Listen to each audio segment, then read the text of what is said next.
నమస్కారం. జాస్పర్ క్రానికల్స్‌కి స్వాగతం. ఈరోజు అంతర్యామిలో భాగంగా ప్రేమతోనే జయించాలి అనే ఆర్టికల్. నేను అనే మాట ప్రతి అవసరానికి వస్తుంది. నాది అనేది ఆశించి సాధించిన ప్రతి దానితో మోహాన్ని కలిగిస్తుంది. ఎప్పటికైనా నేనులోని నిజాన్ని తెలుసుకోగలిగితే అప్పటి నుంచి నేను స్థానంలో మనం చేరుతుంది. ఆ స్థాయిని చేరడమే మన జీవిత లక్ష్యం కావాలి. మానవ జీవితం ఎవరు కోరకుండానే వస్తుంది. వచ్చిన దాన్ని సద్వినియోగం చేసుకోవాలి. నిర్దేశించిన జీవిత లక్ష్యాలను చేరుకోవాలి.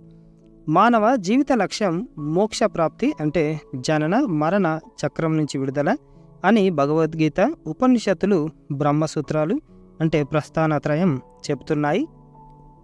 బ్రహ్మానుభవం పొందడమే మోక్షమని జగద్గురువు శంకరాచార్య తమ వివేక చూడమణిలో చెప్పారు. సామాన్య మనుషులు లేకపోతే మానవులు వేదాంత విషయాలను అర్థం చేసుకోలేరు. జీవిత లక్ష్యమైన మోక్షం గురించి ఆలోచించే సమయం కూడా వారికి దొరకదు. ఉదయం నుంచి రాత్రి వరకు జీవన పోరాటంలో అలసిపోతారు. ఆహారం, భయం, నిద్ర, మైథునాలతో కాలాన్ని గడుపుతారు. జీవితం విలువ తెలిసి బతుకు కొనసాగిస్తే సామాన్యుడైన ఆదర్శవంతమైన జీవితాన్ని గడపగలడు. జీవిత గమనం ఉన్నత మార్గంలో సాగాలంటే ముందుగా నేనెవరు అని తెలుసుకోవాలి. తల్లి గర్భంలో ఉన్నప్పుడే రాబోయే జీవితం గురించి ఆలోచన మొదలవుతుందని భాగవతం పేర్కొంది. హిరణ్యకశిపుడి భార్య లీలావతి కొంతకాలం నారద మహర్షి ఆశ్రమంలో గడిపింది. ఆ సమయంలో ఆమె గర్భవతి. ప్రతిరోజు నారదుడు ఆమెకు శ్రీమన్నారాయణ మహిమలు చెప్పేవాడు. వాటిని ఆమె కన్నా శ్రద్ధగా గర్భంలోని శిశువుడు ప్రహ్లాదుడు విన్నాడు. జీవితం సార్థకం చేసుకునేందుకు మార్గం భగవంతుడి శరణాగతి మాత్రమేనని తెలుసుకున్నాడు. జన్మించిన తర్వాత దాన్ని అనుసరించాడు. తల్లి గర్భంలో ఉన్న జీవికి పూర్వజన్మ స్మృతి ఉంటుందని కొందరు చెప్తారు.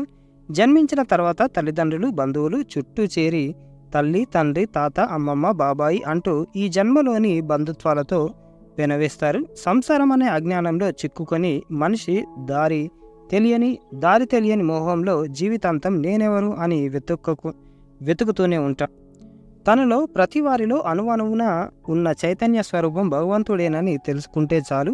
నేను ఎవరో తెలుస్తుంది. అందరిలో ఉన్న పరమాత్మ నాలో నేనుగా ఉన్నాడు. నేను అనే స్వార్థం నుంచి అందరం అనే విశాలమైన భావనే భగవంతుని విశ్వరూప సందర్శనం.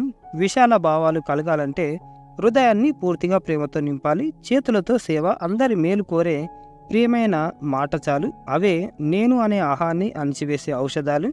ప్రేమ విశ్వాన్ని జయించగలిగినప్పుడు వ్యక్తులని అతి చిన్నదైన నేను అనే అహంకారాన్ని గెలవలేదా అంటారు వివేకానంద.